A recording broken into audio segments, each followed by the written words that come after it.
Hi guys, welcome to our channel. Today, we are discussing a movie in which a peaceful settlement on the edge of a distant moon is threatened by a cruel ruling force, and a stranger living among its villagers becomes their best hope for survival. Check the title of the movie in the description. The Motherworld witnessed its undisputed rule for thousands of years. After destroying their planet's natural resources, they were forced to march into space and conquer many planets there. A great betrayal kills the king and queen, and chaos ensues, creating revolutionary movements away from the mother world. An opportunistic senator named Belisarius seizes power and sends his most bloodthirsty commander, Atticus Noble, to the distant regions of the mother world to find and brutally suppress the rebels. In one of these small planets, there is a village run by its leader, Sindri, and despite all the problems, people live together kindly. They make their living from agriculture. In the meantime, Cora, the hardworking girl of the village, is encouraged by her guardian, Hagen, to marry the hunter Den. Still, she imagines her destiny differently and does not want this relationship. She mentioned that she had a good experience in these 2 seasons with them, but she considers herself a child of war and doesn't know if she can handle love, which disappoints Hagen. However, it seems there are hidden feelings between her and the prominent farmer of the village, Gunnar.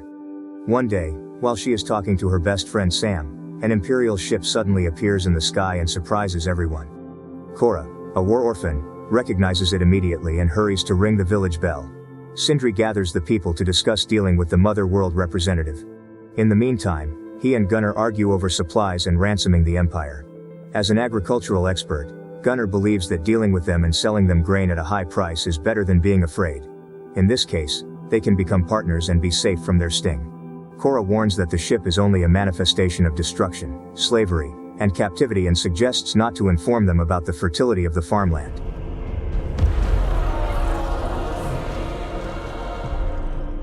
Welcomed by the villagers, Noble meets Sindri and, after a hug, explains that they are looking for a rebel group led by the Bloodaxe siblings.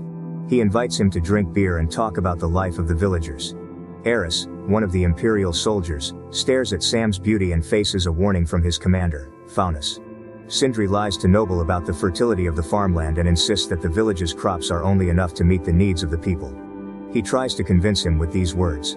But Noble does not believe him according to the evidence and asks for the agricultural expert in the village to introduce himself. Contrary to Sindri's claims, Gunnar states that they had a good harvest this year and might be able to give them some of it. Although Gunnar considers Sindri's words his responsibility towards the villagers and introduces him as a compassionate leader for the community, it is too late for these words. In anger and disbelief, Noble brutally kills Sindri with his staff over Sindri's lies and warns Gunnar that he will be back in 10 months and expects the village to supply his ship with grain by then. After that, the ships leave, and a group of soldiers led by Faunus stay to watch everything. Eris activates Soldier Jimmy, the robot soldier who fought for the kingdom in the past, to ask him for help to move the cargo. Because of their programming, these robots no longer fight after the king's death. Marcus, the cruel and violent soldier, tries to show this to Faunus by harming him. After shooting him, Jimmy falls to the ground but does not show any defense, and the result is a fight between Eris and Marcus, which ends with the intervention of Faunus. Jimmy washes his face by the river, and moments later, Sam joins him and becomes intimate with him, listening to his story of when he served as a soldier for the kingdom.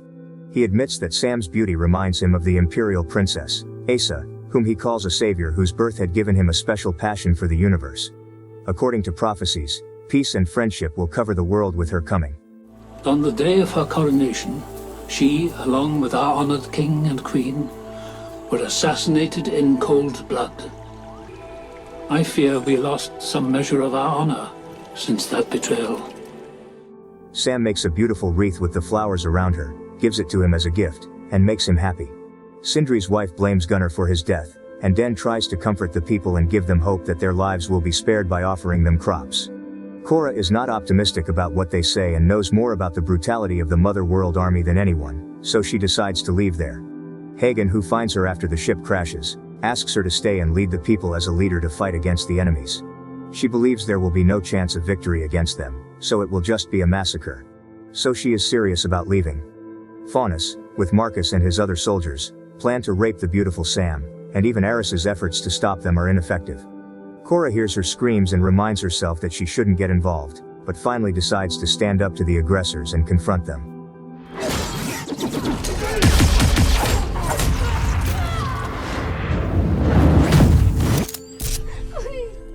Faunus takes Sam hostage, and at that moment, Jimmy appears, picks up a gun, looks at Sam, but decides to kill Faunus instead. While he leaves in shock, people then show up and see Cora killing the last invading soldier. The next morning, she sets out to unite the rebels against the Motherworld. Since Gunnar has connections that can help, he and Cora prepare for this adventure. Before leaving, Hagen gives her a special weapon he found on her ship and wishes them both a safe journey. At night, they stop to set up camp, and with Gunnar's curiosity, Cora shares her past story. When she was 9, the army of Motherworld led by Belisarius attacked their planet and destroyed all the people.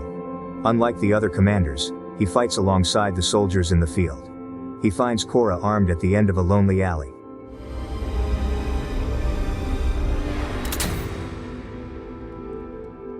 It is not clear why he took pity on her, but he decided to take her with him and treated her like his own child. Now, after passing and learning all the fighting techniques, she served as a full-fledged soldier for the Empire, and according to her position as the daughter of Belisarius, she lived a prosperous life. She lost her love in the war and fought and won so much for revenge that at 18, she was chosen as a commander. She admits that she fought under the flag of people who killed her family and made her something like themselves. That is why she is sure they have no mercy. Their only goal is destruction. The next day, they arrive at the port town of Velt and find that Gunnar's only connection is being hunted by bounty hunters called Hawkshaws. They have no other way to find the rebels, and she believes they must do something and decide to enter the tavern. A dirty-faced abomination thinks that Gunnar is her slave and tries to buy him and cross the red line. Cora does not allow this and immediately overpowers him and threatens to kill him if he does not go. After the abomination leaves, Cora announces she is looking for General Titus. She hopes that someone has information about him. Suddenly, a strange alien reveals that Titus is fighting in the Colosseum on Pollux. They realize they need a ship to get there. Meanwhile, Abomination and 2 of his guards enter the tavern to kill them, and Cora gives him another chance to escape. The situation does not go well, and a full-scale conflict occurs, and people hide or run away from fear. Cora kills one of the 2 guards, but Gunnar's fists can't stop the alien. While Cora is trying to kill the second bodyguard, she is targeted by the alien from behind. Still, luckily, she is saved by a timely shot by a stranger named Kai. Kai describes himself as an opportunist, not a bounty hunter. Since he had heard her talk about finding General Titus, he informed them that he had a ship to fly to Pollux. In exchange for a small amount of money he will take from them, he will join them in continuing this adventure.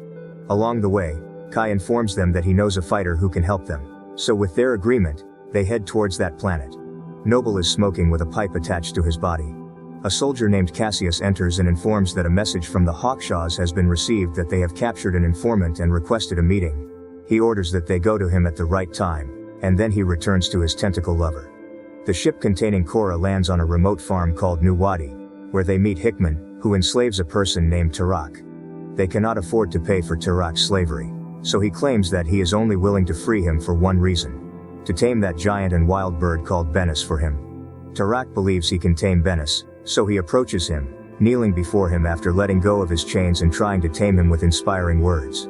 He barely manages to calm us down with a gentle touch, then unchains us to ride. Once mounted, Bennis continues to brutally slam himself into the mountains to knock him down. After several repetitions, Tarak loses him, but he does not give up. He catches Bennis with a high jump and tames him. He descends and no longer owes his owner. Hickman arrogantly tries to ride Bennis, but he throws and kills him by sinking his claws into his body. After that, the group continues their flight and plans to unite Nemesis as a rebel warrior. Still, before that, she must complete a personal mission. She meets Harmata, a spider alien whose children have been killed by the Empire. Now, she has stolen a child out of spite, and intends to harm her. She admits that she is no longer able to have children and makes all the mothers cry for the loss of their children. The fight starts, and Nemesis cuts off one of her legs and she lets go of the little girl in pain. Gunnar takes this opportunity to take the girl. During the fight, Harmata loses another of her legs but manages to knock Nemesis down hard. Now she goes more easily to Gunnar to get the child back, but suddenly, Nemesis attacks her from behind. Her swords became more powerful with red, and she fell in the last blow to her body. However, after defeating her, Nemesis is sad because she knows how hard it must have been to lose her child. Inside the ship, Cora praises Gunnar for saving the child, and then the situation is set to tell the story of her past. She explains that her successive honors led her to be appointed to the special guard of the royal family. There, she had the honor of protecting the princess, Isa. In disbelief, she saw in her the ability to revive a bird, according to what was said in the prophecies. Something that made her think she was different. One day the king tells her that peace and friendship will cover the universe when she becomes queen, and she will be a better dawn for the future era. Cora still feels guilty for being unable to save her on the day of the attack, and Gunnar sympathizes with her. The group arrives at Pollux and visits a field where dozens of warriors die every day. To their disbelief, they find Titus among the beggars in terrible condition. She orders him to be cleaned up immediately. He used to serve as the late king's commander, but after his army fell, he was ambushed, and all the soldiers were killed. Now, he is suffering from a deep depression and asks Cora not to call him general.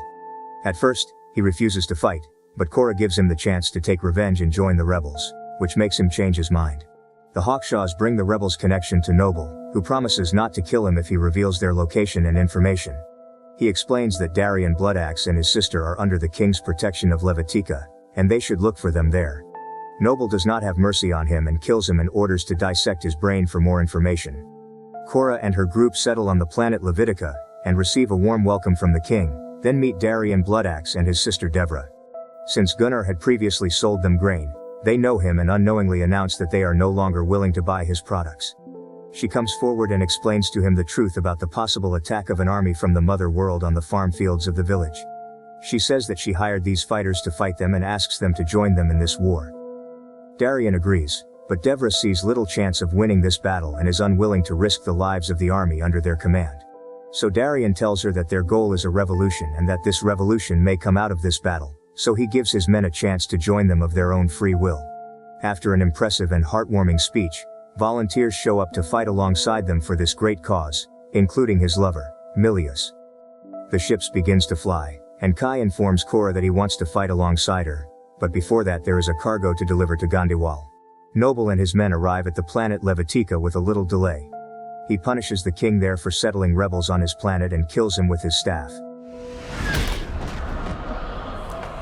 They destroy the planet Levitica for good by firing omnibus bombs and inform Noble that the Hawkshaws are closing in on the Bloodaxes. The rebels reach Gandiwal and help Kai unload his cargo. Cora sees him with the Hawkshaws having a sneaky conversation and, focusing on her surroundings, realizes something is wrong. Suddenly, a giant Imperial spaceship starts to fire and destroys their ship. Immediately after that, ambush robots attack them and capture them all. Kai tells Gunnar to kneel, and it turns out that this great betrayal was by him. He admits that he knew from the beginning that Cora was a big bonus, so he used her for more bonus. Soon, Noble arrives and realizes very well that capturing these prominent and great rebels can easily stabilize his position in the government. He reveals that Cora is the most wanted fugitive, formerly known as Artelius. According to Kai's wishes, Gunnar is forced to kill Cora with a mechanical weapon that he puts behind her back. He has no choice but to show courage in critical moments, frees Cora, and kills Kai instead. A massive firefight ensues, and Gunnar takes the opportunity to free all the other fighters. At the same time, Darian's men board the remaining ships to withstand the fire, unaware that the large battleship has decided to fire on it has their side. One by one, the ships are destroyed. Darian is furiously determined to destroy the ship's pilot, so he jumps towards him with an attack but fails to kill him. Unfortunately, he gets shot, but he is still determined to kill him. With another attempt, he kills the pilot, and before he dies, he shoots down the spacecraft. Milius screams for losing him and continues to fight with anger and revenge. The spacecraft crash causes the bridge to overturn. Cora leaves her hiding place, and attacks Noble before destroying the bridge. After this incident, Noble falls on a floating platform without knowing that Cora is standing at the top of it, and the two face each other for a full-scale fight. As Cora and Noble throw their punches mercilessly, Cora is on the verge of falling with only a rope holding her up. She cleverly manages to knock Noble to the ground before climbing back up and stunningly drags him to death using his own staff and leaves his body in space.